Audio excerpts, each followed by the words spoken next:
नमस्कार साथियों, लाइब्रेरी ज्ञान में आप सभी का बहुत बहुत स्वागत है। एक बार फिर से मैं आप सभी के समक्ष उपस्थित हुआ हूं। जैसा कि आप सभी को पता है, हम थोड़ी बहुत तैयारी कर पाए थे छत्तीसगढ़ सेट 2024 के हमारे चैनल के माध्यम से। आगे और बहुत अच्छी तैयारी करेंगे हम। लाइब्रेरी ज्ञान के साथ आप जुड़े हैं, आप विश्वास रखिए। आप लोगों को पता होगा, मेरे जो चैनल पर 2 वीडियोज़ डले हुए हैं उसमें से डायरेक्ट क्वेश्चन पूछे गए हैं। एक जो है नेशनल नॉलेज कमीशन के जो पेंटागन है उससे रिलेटेड क्वेश्चन आया। एक वर्ल्ड फर्स्ट लाइब्रेरी स्कूल का मैंने वीडियो डाल रखा है, केवल 1 मिनट का। अगर आप अपना कीमती समय में से केवल 1 मिनट निकाल कर वो वीडियो देख लेते तो शायद आपका एक क्वेश्चन सही हो जाता, और नेशनल नॉलेज कमीशन का वो जो 5 मिनट का वीडियो है उसे भी देख लेते तो शायद एक क्वेश्चन सही हो जाता। खैर, इजी क्वेश्चन था, सबके सब लगभग सही किए होंगे। तो यही सबको डिस्कस करने के लिए मैं टेंटेटिव आंसर की एक तरह से कह सकते हैं, या मेरे द्वारा जो हल किया हुआ है मैं आप लोगों को बता सकता हूँ अपने अनुभव के अनुसार।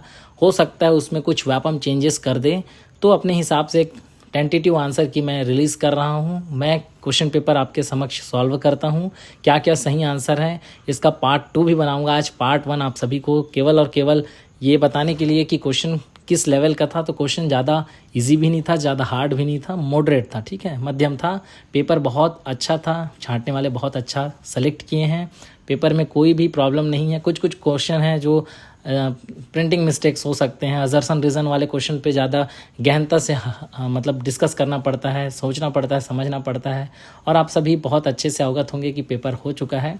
अब पेपर होने के बाद आप जो बनाए बन गया, और व्यापम जो आंसर की देगा वो देखेंगे।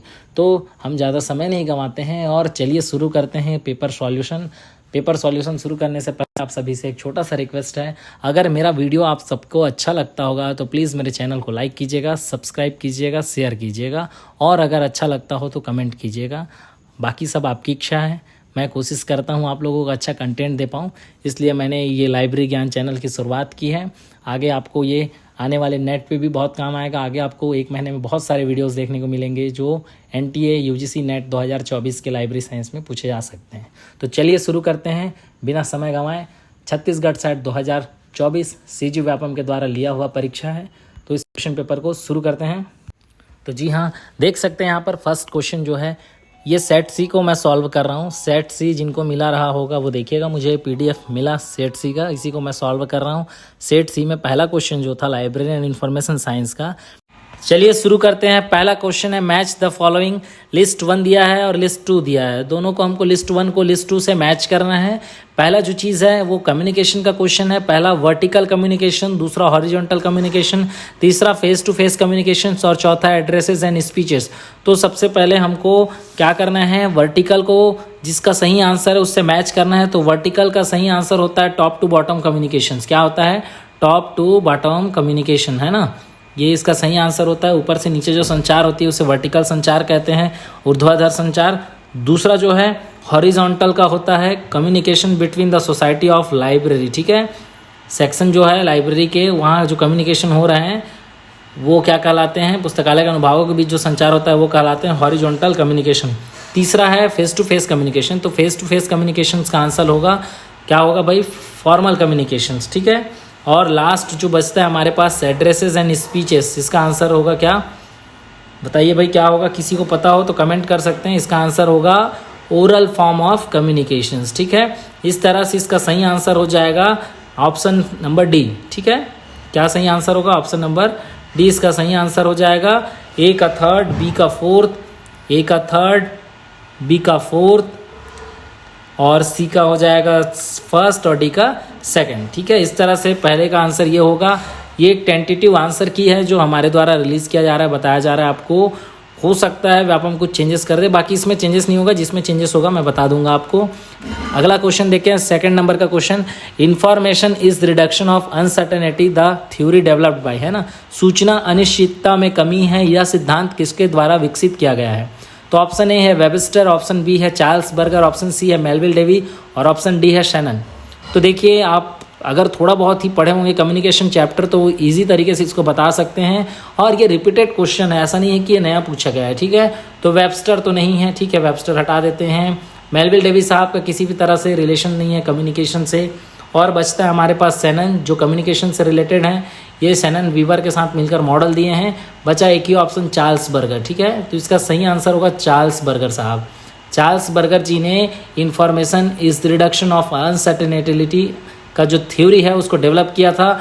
कब डेवलप किया था अगर आपसे आपके परीक्षा में पूछा जाता है तो लिख लीजिए भैया, ईयर 1975 को डेवलप किया गया था। कब किया गया था डेवलप? 1975 को। हो सकता है आगे क्वेश्चन आ जाए आपके एग्जाम में, आने वाले एग्जाम में, कि सूचना अनिश्चितता में कमी है या सिद्धांत चार्ल्स बर्गर जी के द्वारा दिया गया था, लेकिन कब दिया गया था ये पूछ सकता है। तो कब दिया गया था?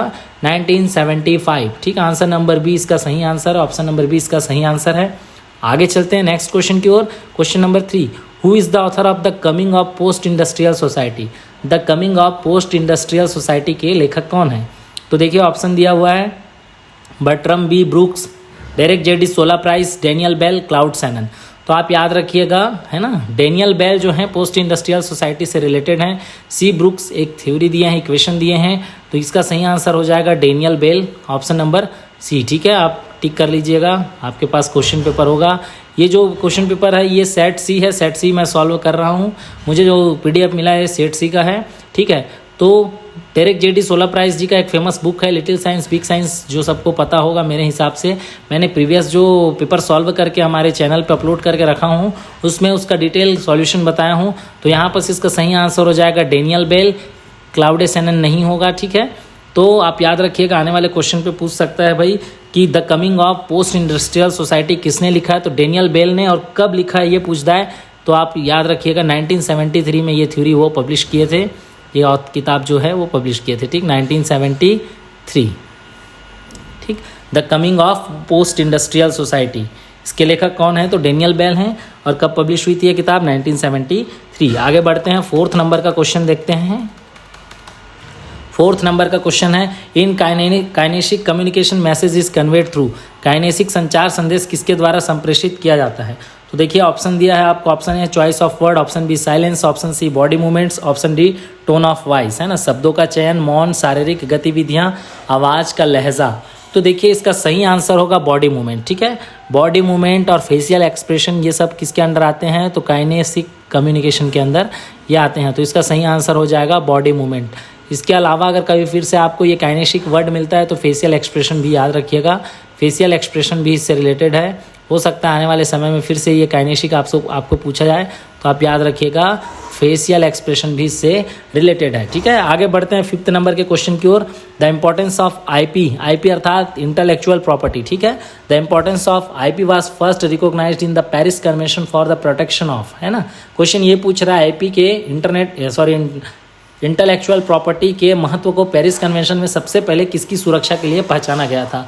तो देखिए आप जब पेरिस कन्वेंशन पढ़ेंगे तो 1883 में कन्वेंशन होता है, 1883 लिख लीजिएगा। हो सकता है आगे कभी आपके एग्जाम में पूछ दे कि पेरिस कन्वेंशन कब हुआ था, तो पेरिस कन्वेंशन हुआ था 1883, लिख लीजिएगा भाई 1883। ठीक है, 1883 में ये कन्वेंशन हुआ था। इस कन्वेंशन में ये जो इंडस्ट्रियल प्रॉपर्टी है, ठीक है, इसकी सुरक्षा के लिए इसे पहचाना गया था। ठीक है, तो आपसे कभी भी पूछा जाए तो आप याद रखिएगा Paris convention, industrial property in 1883, और बाकी ये जो 2 चीज़ें हैं ये IPR से ही रिलेटेड हैं, लेकिन ये पेरिस कन्वेंशन से रिलेटेड नहीं है, बर्न कन्वेंशन से रिलेटेड। और बर्न कन्वेंशन मेरे हिसाब से आप सबको पता होगा 1886 ईयर। ठीक है, तो बर्न कन्वेंशन से रिलेटेड है, तो इसका सही आंसर हो जाएगा option number A, industrial property. तो जितने बच्चों ने ए सही टिक लगाया होगा उनका सही आंसर होगा। ठीक है, आगे बढ़ते हैं 6 नंबर का question. Which of the following are the activities of national mission on libraries? ठीक है, option A CIP project, option B capacity building, option C develop mobile OPAC library management application, option D setting up of model libraries. तो देखिए national mission on libraries बेहद important प्रश्न है हमारे library science में, कहीं ना कहीं से एक नए क्वेश्चन पूछा जाता है। एक नेशनल नॉलेज कमीशन है, एक नेशनल मिशन ऑन लाइब्रेरीज है, यहाँ से एक नए क्वेश्चन आता ही है। और नेशनल मिशन ऑन लाइब्रेरीज जो है नेशनल नॉलेज कमीशन के रिकमेंडेशन से ही बना है। ठीक है, ये चीज़ भी याद रखिएगा। तो देखिए नेशनल नॉलेज कमीशन के जो एक्टिविटीज़ हैं वो 4 एक्टिविटीज़ हैं, यहाँ पर 2 एक्टिविटीज़ दिए हैं, 2 नहीं दिए हैं। तो जो दिए हैं उसको पहले पहचान लेते हैं, फिर नहीं दिए हैं उसको मैं आपको बताता हूँ, आने वाले परीक्षा के लिए नोट करके रखिएगा। इसमें सही आंसर है कैपेसिटी बिल्डिंग और setting up of model libraries. ठीक है, तो बी और डी जो है इसके करेक्ट आंसर होंगे, सही आंसर होंगे। तो बी और डी किस में है? ऑप्शन नंबर बी में है। ठीक है, तो ऑप्शन नंबर बी हम टिक कर लेते हैं, B and D are correct. ठीक है, अब देखिए 2 और चीज़ याद रखिएगा, इसमें नेशनल मिशन ऑन लाइब्रेरीज के जो 4 एक्टिविटीज़ हैं उसमें 2 एक्टिविटीज़ तो यहाँ दिया हुआ है और 2 एक्टिविटीज़ याद रखिएगा, लिख लीजिएगा आप लोग, मैं बोल रहा हूँ। ठीक है, creation of national virtual library of India. ठीक है, creation of national virtual library of India, national virtual library of India, NVLI, ठीक है। ये इसका एक एक्टिविटी था, पूछा जाता है। तो नेशनल मिशन ऑन लाइब्रेरी का था, national virtual library of India, ठीक है। दूसरा जो है वो क्या है, क्वांटिटेटिव एंड क्वालिटेटिव सर्वे, ठीक है। 4 टाइप की एक्टिविटीज़ है, एक बार लिख लीजिएगा। पहला है कैपेसिटी बिल्डिंग, दूसरा सेटिंग अप मॉडल लाइब्रेरीज, ये 2 इस ऑप्शंस में है और 2 नहीं है। हो सकता है आने वाले परीक्षा में वो 2 ऑप्शन पूछा जाए, तो वो 2 ऑप्शन आप याद रखिएगा, creation of national virtual library of India, दूसरा है क्वांटिटेटिव एंड क्वालिटेटिव सर्वे, ठीक है। तो इस हिसाब से इसका सही आंसर ये है, बाकी 2 भी लिख लीजिएगा। एक बार फिर से बोल दे रहा हूँ, creation of national virtual library of India तीसरे नंबर का जो एक्टिविटीज़ है, चौथे नंबर का है क्वांटिटेटिव एंड क्वालिटेटिव सर्वे, ठीक है। आगे बढ़ते हैं 7वें नंबर का क्वेश्चन पे। 7वें नंबर का क्वेश्चन अजर्सन रीजन वाला क्वेश्चन है। अजर्सन रीजन वाले क्वेश्चंस को थोड़ा सा डाउटफुल रहता है, आंसर किया आएगा तब देखेंगे, बट मेरे हिसाब से 7th का जो आंसर होना चाहिए, एक बार क्वेश्चन पढ़ लेते हैं। समकालीन डिजिटल परिवेश में IPR केंद्र बिंदु बन गया है। In contemporary digital environment IPR become the focal point, reason है many fold increase of unfair use of intellectual property, है ना। IP के अनुचित उपयोग में कई गुना वृद्धि हुई है। तो दोनों रीज़न, अजर्सन और रीज़न दोनों जो मुझे हैं ट्रू लगते हैं, तो हो सकता है इसका आंसर ऑप्शन नंबर A सही होगा, ठीक है। तो जितने ने A लगाया है 90% श्योर रहें कि सही हो सकता है, ठीक है। आगे बढ़ते हैं 8 नंबर के क्वेश्चन पे। ये भी अजर्सन रीजन वाला क्वेश्चन है। According to National knowledge Commission, the library and information service sector in India has not kept pace with the paradigmatic changes taking place in society. Reason है there is no, है ना, proportionate growth in library resources. अभी कथन कहता है, राष्ट्रीय ज्ञान आयोग के अनुसार भारत में पुस्तकालय और सूचना सेवा क्षेत्र ने समाज में रहे प्रतिमानात्मक परिवर्तनों के साथ तालमेल नहीं रखा है। कारण है पुस्तकालय संसाधनों में कोई आनुपातिक वृद्धि नहीं हुई है। तो 8 नंबर के क्वेश्चन का आंसर भी बोथ A और R जो है ट्रू होने चाहिए, ठीक है। दोनों रीज़न, अजर्सन और रीज़न दोनों ट्रू होने चाहिए। ये एक टेंटेटिव आंसर की है, अजर्सन रीजन वाले खास करके टेंटेटिव हैं, क्योंकि इसको थोड़ा सा डिटेल से देखना पड़ेगा, ठीक है। मैं क्विकली बता रहा हूँ आप लोगों को। 9th नंबर का क्वेश्चन देखते हैं। 9th नंबर का क्वेश्चन दिया है, which of the following are component of the knowledge pentagon as defined by the national knowledge commission 2006 to 2009। मेरे YouTube चैनल पे आप सभी का स्वागत है। मैं बार बार कहता हूँ, मेरे YouTube चैनल पे ही ये पेंटागन मैंने अपलोड किया है, नेशनल नॉलेज कमीशन के नाम से एक वीडियो डाला हुआ है। अगर आप देख के जा रहे हैं तो शायद ये क्वेश्चन बन जाता, कोशिश करिएगा। नहीं देखे होंगे, मैं डिस्क्रिप्शन पे लिंक डाल दूंगा, एक बार देख लेना, ठीक है।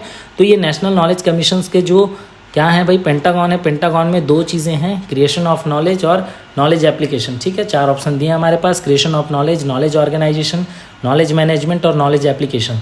तो इसमें से पेंटागन जो इसके घटक हैं वो 2 हैं, ठीक है, क्रिएशन ऑफ नॉलेज और नॉलेज एप्लीकेशन। तो इसका सही आंसर क्या हो जाएगा, ए और डी किस में है देख लीजिए, ऑप्शन नंबर C में, ठीक है। तो इसका सही आंसर हो जाएगा C। आगे बढ़ते हैं, ठीक है। ये यहाँ से एक और क्वेश्चन बन सकता है, नेशनल नॉलेज कमीशन के चेयरमैन कौन है। तो मेरा वो वीडियो देखेंगे आपको पता चल जाएगा, सैम पित्रोड़ा साहब है, ठीक है। 10th नंबर का क्वेश्चन देखते हैं, identify the correct increasing order in which the commission were set up, use the code given below. दिया हुआ है कोड, आप उसके हिसाब से इसको अरेंज करना है इंक्रीजिंग ऑर्डर पर, ठीक है। तो Roy committee on state universities review, option A। Option B Radhakrishnan commission education, C है कोथारी कमीशन ऑन एजुकेशन, D है Mudaliar commission on secondary education. ये चारों को अरेंज करना है। तो सबसे पहले राधाकृष्णन कमीशन एजुकेशन खोजिए आप। तो राधाकृष्णन एजुकेशन कमीशन देखिए एक ही ऑप्शन में है ना, एक ही ऑप्शन से हम सही आंसर तक पहुँच गए। अगर ईयर याद है बहुत अच्छी बात है, नहीं है तो फिर सबका ईयर लिखना पड़ेगा, नहीं है तो आपको याद करना पड़ेगा भाई, ठीक है। अब देखिए इसका सही आंसर ऐसे ही मिल गया हमको, D, ठीक है। D सही आंसर है। राधाकृष्णन कमीशन जो है वो 1948 पे बना था, ठीक है। कोथारी कमीशन DS कोथारी की अध्यक्षता में 1964, Mudaliar commission Lakshman Swami Mudaliar 1952, Roy committee on state university last है, ठीक है। आगे बढ़ते हैं नेक्स्ट 11 नंबर के क्वेश्चन की ओर। Who propose the information and library network. मैंने कहा था इनफ्लिप नेट से रिलेटेड 2 क्वेश्चन 3 क्वेश्चन आने हैं, और देखिए छत्तीसगढ़ सेट में 3 क्वेश्चन इनफ्लिप नेट से रिलेटेड आया है। मैं आपको बताऊंगा कौन कौन सा है। एक इसके आया है, एक शेरनी आया और एक इंडकैट आया है। ये 3 question library and information science INFLIBNET Chhattisgarh SET में पूछा गया है। तो यहाँ पर पूछा गया who propose the information and library network, INFLIBNET किसके द्वारा प्रस्तावित किया गया था। तो किसके द्वारा, प्रोफेसर यशपाल की अध्यक्षता में, option number C professor Yashpal की अध्यक्षता में, है ना, क्या बनाया जाता है, एक कमेटी बनाई जाती है। कब बनाई जाती है, तो 1988 में, ये भी याद रखिएगा। 1988 पे एक कमेटी बनाई जाती है, इसी पे अनुशंसाएं होती है कि इन्फ्लिपनेट का हमको निर्माण करना है। और फाइनली इन्फ्लिपनेट कब बनता है, तो 1991 में बनता है। ये भी पूछा जाता है इन्फ्लिपनेट कब बना, तो 1991 में बना, 1991 पे लिख लीजिएगा, नोट कर लीजिएगा, ठीक है। आगे बढ़ते हैं, next question 12th number. Who is the author of the book SR Ranganathan pragmatic philosopher of information science a personal biography. ये बायोग्राफी के लेखक कौन है, तो इसके लेखक हैं उनके पुत्र रंगनाथन योगेश्वर साहब, ठीक है। ये किताब आपको अमेजॉन फ्लिपकार्ट पर अवेलेबल है, मिल जाएगी आपको। बहुत अच्छी किताब है, पढ़ के देखिएगा। योगेश्वर साहब ने, उनके पुत्र ने अपने पिता के बारे में बहुत कुछ लिखा है। किताब हमारे पास है, मेरे पास है। तो इस किताब के लेखक हैं रंगनाथन योगेश्वर जी। प्रोफेसर पी मंगला नहीं होंगे, कृष्ण कुमार नहीं होंगे, और RL मित्तल साहब नहीं होंगे, ठीक है। आगे बढ़ते हैं, 13 नंबर का क्वेश्चन। मैच द फॉलोइंग, और कॉलम 1 को कॉलम 2 से मैच करना है। Radha Krishnan committee, Mudaliar commission, Kothari commission, library committee. ये क्वेश्चन ऊपर से कॉपी पेस्ट हो गया, ठीक है। तो राधा कृष्णन कमेटी कब, तो 1948, मुदलियार कमीशन कब, 1952, कोठारी कमीशन 1964, और लाइब्रेरी कमेटी 1957, है ना। इस हिसाब से इसका सही आंसर क्या हो जाएगा, A का 4th देखिए, तो A का 4th 2 ऑप्शन पे है, अर्थात 2 को एलिमिनेशन मेथड से हटा दीजिए, ठीक है। हमारे पास बचे कितने, 2 ऑप्शन, A और B, है ना। 2 में हमको सही करना है। अब B देख लीजिए, मुदलियार का 1952 तो केवल एक ही में है, ऑप्शन नंबर A में, ठीक है। तो इसका सही आंसर हो जाएगा ऑप्शन नंबर A, ठीक। A का 4th, B का 3rd, C का 2nd, D का 1st। 14 नंबर का क्वेश्चन देखते हैं। The first person to be awarded PhD in library and information science from university of Delhi in 1957 was, है ना। वो कौन व्यक्ति थे जो 1957 में दिल्ली विश्वविद्यालय से PhD की पहली उपाधि प्राप्त की, है ना। प्रथम व्यक्ति कौन है जो PhD उपाधि प्राप्त किए दिल्ली विश्वविद्यालय से 1957 में, तो वो व्यक्ति थे DB कृष्णा राव साहब, ठीक है। DB कृष्णा राव साहब को सबसे पहली बार PhD अवार्डेड हुआ 1957 पे यूनिवर्सिटी ऑफ दिल्ली से। इनके गाइड कौन थे, अगर आपसे पूछा जाता है तो इनके गाइड थे डॉक्टर SR रंगनाथन साहब, ठीक है। अगर आपसे पूछा जाता है कि DB कृष्णा राव के गाइड कौन थे, रिसर्च करने पे गाइड की ज़रूरत पड़ती है। DB कृष्णा राव के गाइड कौन थे, तो डॉक्टर SR रंगनाथन जी थे। इनका रिसर्च थीसिस का टॉपिक क्या था, ये भी पूछा जाता है। तो रिसर्च थीसिस का टॉपिक था facet analysis and depth classification of agriculture, ठीक है। याद रखिएगा, ये फर्स्ट PhD होल्डर है doctor DB Krishna Rao ji. Second PhD holder है doctor Pandey SK Sharma ji. Second PhD कहाँ से दिया गया, तो पंजाब विश्वविद्यालय से द्वारा दिया गया। कब दिया गया, तो 1977, ये भी याद रखिएगा, 20 साल बाद, ठीक है। किसकी गाइडेंस में सेकंड PhD दिया गया, किनको, पांडे SK शर्मा साहब को। तो डॉक्टर JS शर्मा के नेतृत्व में, उन्हीं के गाइडेंस में पांडे SK शर्मा को सेकंड PhD मिला, ठीक है। नेक्स्ट क्वेश्चन देखते हैं 15 number. The first library science school in the world was started by and at, है ना। तो देखिए 1 मिनट का मेरे यूट्यूब चैनल पर एक वीडियो डाला हुआ है वर्ल्ड फर्स्ट स्कूल करके। मैं आप world first library science school, मैं उसका लिंक भी डिस्क्रिप्शन पे दे दूंगा, आप बिल्कुल देखिएगा। वो 1 मिनट की वीडियो से एक क्वेश्चन यहाँ पर आ गया है, ठीक है। तो A है मेलविल डेवी और B है एट कोलंबिया यूनिवर्सिटी न्यूयॉर्क। तो ये दोनों इसके सही आंसर हैं, बाकी किसी भी तरह से ये रिलेटेड नहीं है। WCB वेरविक शेयर जो हैं और लंदन जो है, ठीक है। शिक्षा लेने गए थे वहाँ, ये दोनों का जिक्र है। तो इसका सही आंसर हो जाएगा 15 का A और B, ठीक है। आगे बढ़ते हैं 16 नंबर के क्वेश्चन पे। राजा राम मोहन रॉय लाइब्रेरी फाउंडेशन राजा राम मोहन रॉय लाइब्रेरी फाउंडेशन क्या क्या करता है। Option A promotes public library, B located at Mumbai, C promotes school library, D located at Kolkata. तो सभी को पता है कि राजा राम मोहन रॉय लाइब्रेरी फाउंडेशन जो है वो पब्लिक लाइब्रेरी को सपोर्ट करता है और कोलकाता में स्थित है। हाल ही में सेंट्रल लाइब्रेरी बिलासपुर को भी राजा राम मोहन रॉय लाइब्रेरी फाउंडेशन ने 2 लाख रुपए का किताब डोनेट दिया है। तो पब्लिक लाइब्रेरी को सपोर्ट करता है। तो याद रखिएगा A और D इसका सही आंसर है। A और D कहीं आपको दिख रहा है, ऑप्शन नंबर B में दिख रहा है, तो B इसका सही आंसर है। तो जो बच्चे B लगाए हैं बिल्कुल एकदम सही आंसर उनको मिल गया है। राजा राम मोहन रॉय लाइब्रेरी फाउंडेशन कब बना था, पूछा जाता है तो 1972 20 मई, याद रखिएगा 20 मई 1972। कई रेफरेंस सोर्सेज में 22 मई लिखा हुआ है, लेकिन 20 मई सही आंसर है। 17 नंबर का question, arrange the following association according to their year of, है ना, फॉर्मेशन इंक्रीजिंग ऑर्डर में अरेंज करना है स्थापना के अनुसार। तो सबसे पहले बना था क्या भाई, देखो 4 ऑप्शन दिया आपके पास। एसोसिएशन फॉर इंफॉर्मेशन मैनेजमेंट जिसे एस्लिप कहते हैं, international federation of library association and institutions, तीसरा है अमेरिकन लाइब्रेरी एसोसिएशन, चौथा स्पेशल लाइब्रेरी एसोसिएशन। चारों को अरेंज करना है। तो सबसे पहले यहाँ पर कोई बना था तो अमेरिकन लाइब्रेरी एसोसिएशन बना था 1876 में। दूसरा जो एसोसिएशन था स्पेशल लाइब्रेरी एसोसिएशन 1909 पे, थर्ड जो था एस्लिप था 1924 पे, और फोर्थ जो था 1927 में इफ्ला। इस हिसाब से इसका सही आंसर क्या होगा, तो CDAB। ठीक है, सबसे पहले अमेरिकन लाइब्रेरी एसोसिएशन, उसके बाद स्पेशल लाइब्रेरी एसोसिएशन, उसके बाद एस्लिप और उसके बाद इफ्ला। ठीक है, आगे बढ़ते हैं 18 नंबर के क्वेश्चन पे। Arrange the following chronologically increasing according to the year of enactment of library legislation. पुस्तकालय अधिनियम लागू होने के बढ़ते कालानुक्रम में इसको जमाना है। तो तमिलनाडु सबको पता है 1948, और लास्ट देख लो छत्तीसगढ़ 2008 है ना, यहाँ से डायरेक्ट हम मैच कर सकते हैं।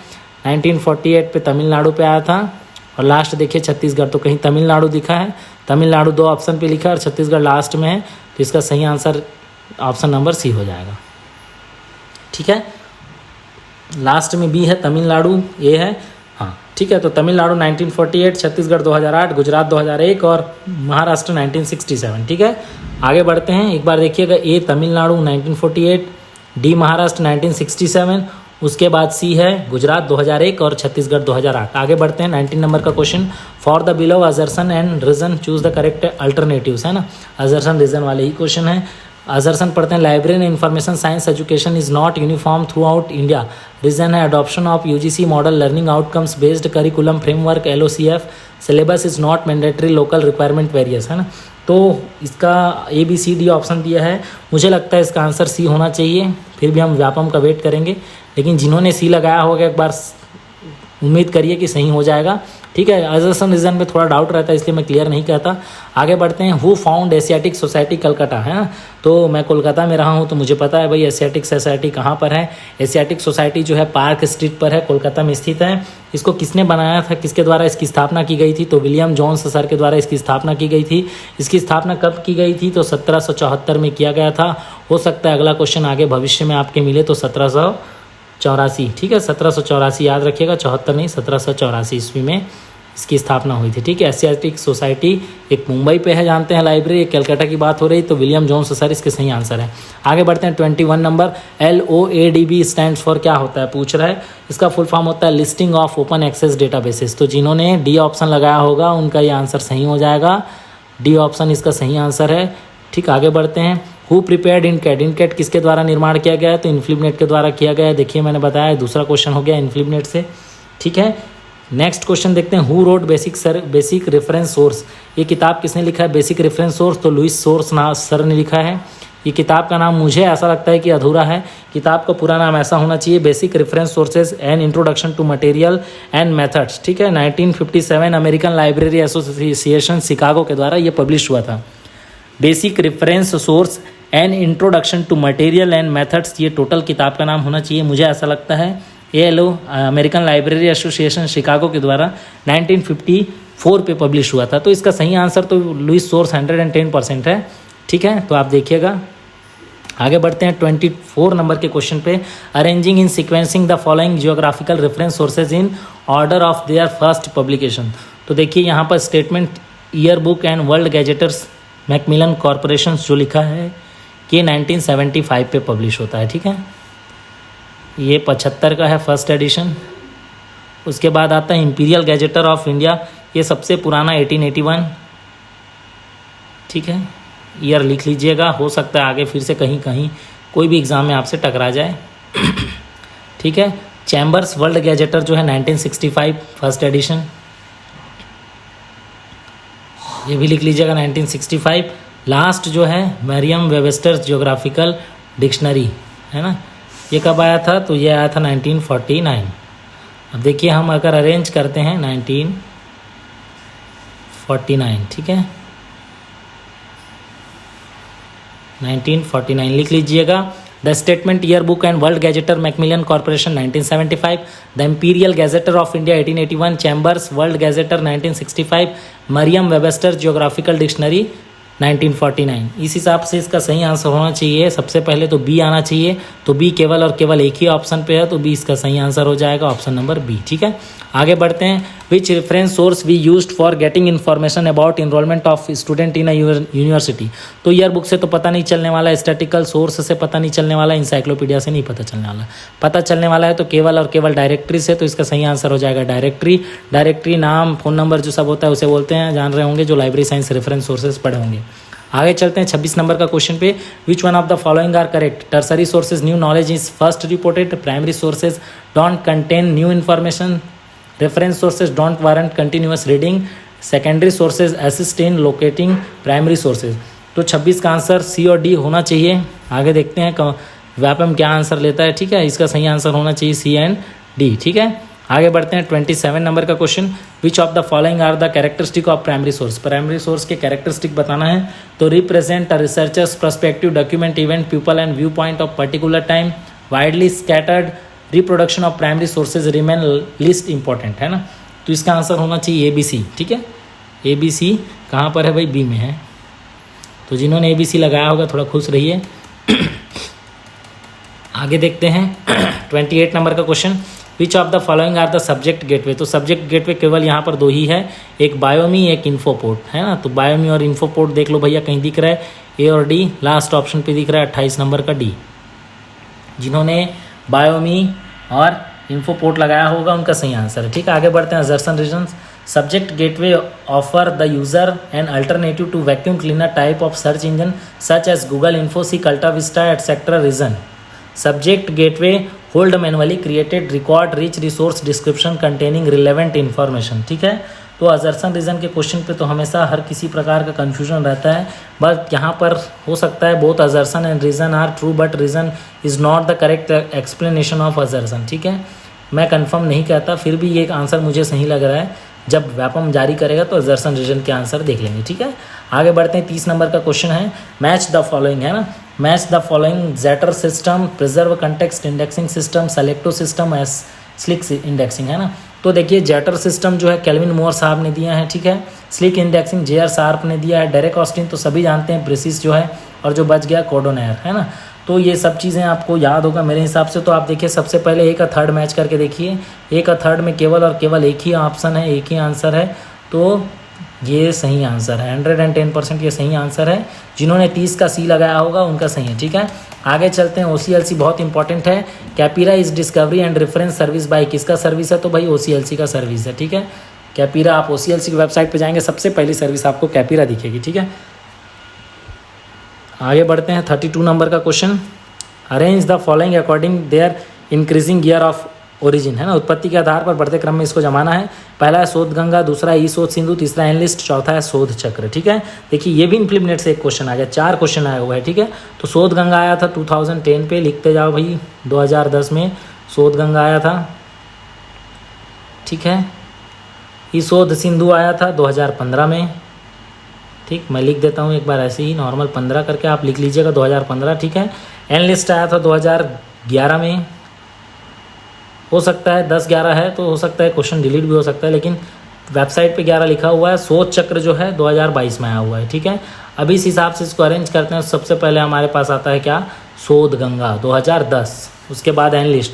तो देखिए भाई 1 के बाद कहीं थर्ड है 1 के बाद थर्ड है बी ऑप्शन पे, तो इसका सही आंसर हो जाएगा ऑप्शन नंबर बी। ठीक है, वैसे पहला ही आंसर से पता चल जा रहा है, अगर किसी ने पहला पता होगा शोध गंगा 2010 में आया वो सही आंसर टिक कर लिए होंगे। तो 32 का बी। आगे बढ़ते हैं। What are the open source discovery tools? कौन कौन से इनमें से ओपन सोर्स डिस्कवरी टूल्स हैं? तो ऑप्शन ए कॉन्सुल जो है वो है, दूसरा है ऑप्शन नंबर 3 बिब्लो कॉमन्स और अपाची जोकुपेर। ठीक है, तो इसका सही आंसर हो जाएगा ऑप्शन नंबर सी।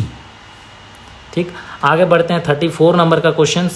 असर्शन रीजन का क्वेश्चन है। Library cooperation could not be put in practice successfully. Reason है geographical distance between the participating library and transmission and duplication of documents not being possible in library cooperation.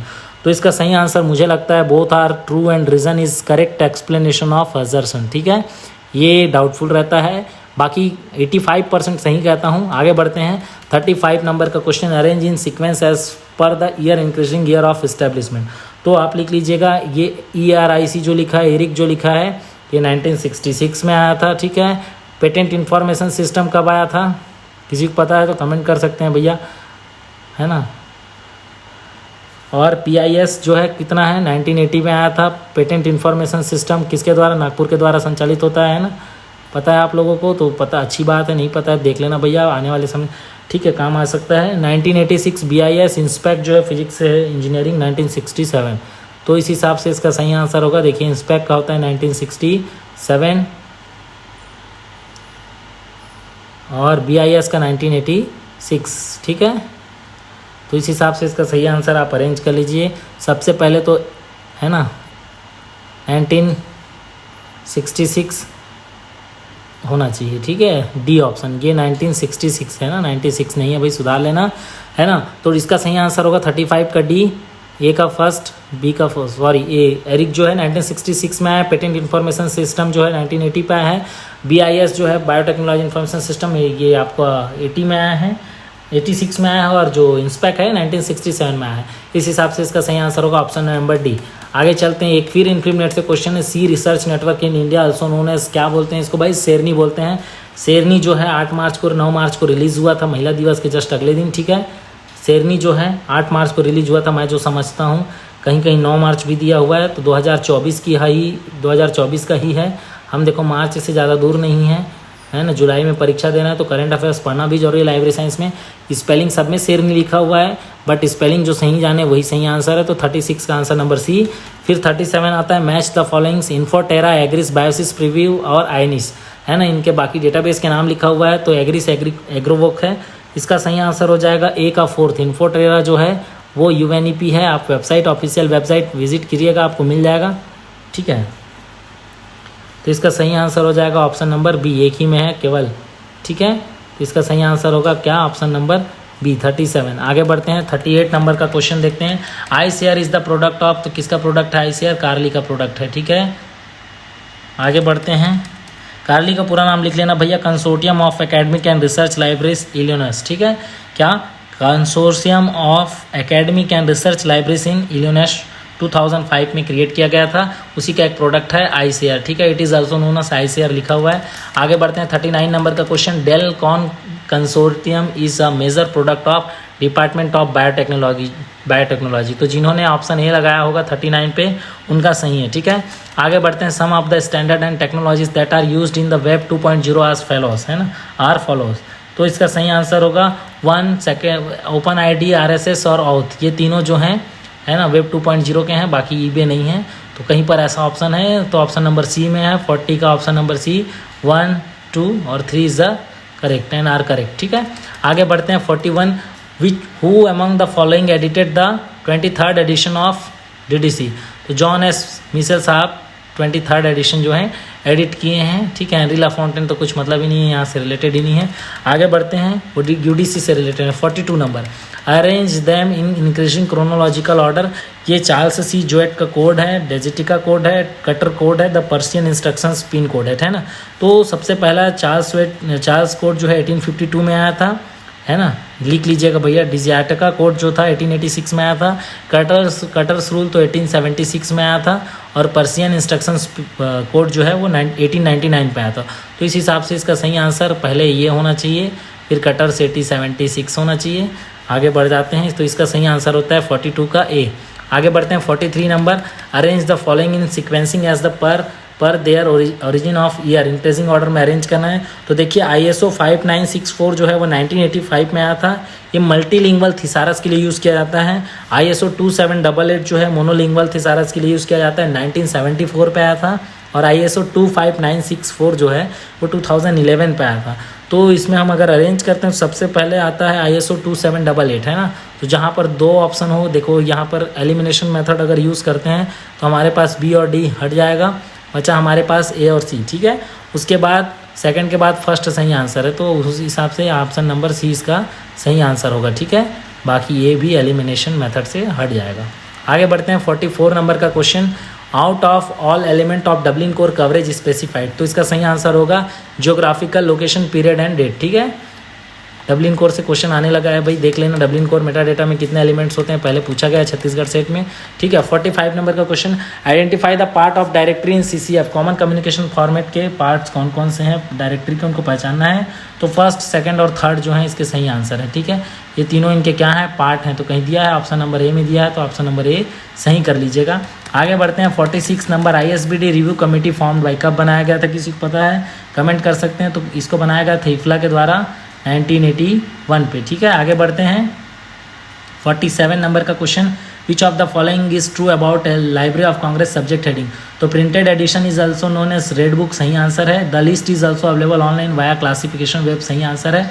ये गलत है, 1898 होना चाहिए, तो इस हिसाब से इसका सही आंसर होगा ऑप्शन नंबर 1 और 2 आर करेक्ट, ऑप्शन नंबर 20 का सही आंसर होना चाहिए। ठीक है, आगे बढ़ते हैं 48 number, which edition of the classified catalogue code has omitted and the canon of purity and added which canon, किस कैनन को ऐड किया गया था, तो एडिशन 4th में कैनन ऑफ इंडिविजुअलाइजेशन। ठीक है, ये इसका सही आंसर है ऑप्शन नंबर सी।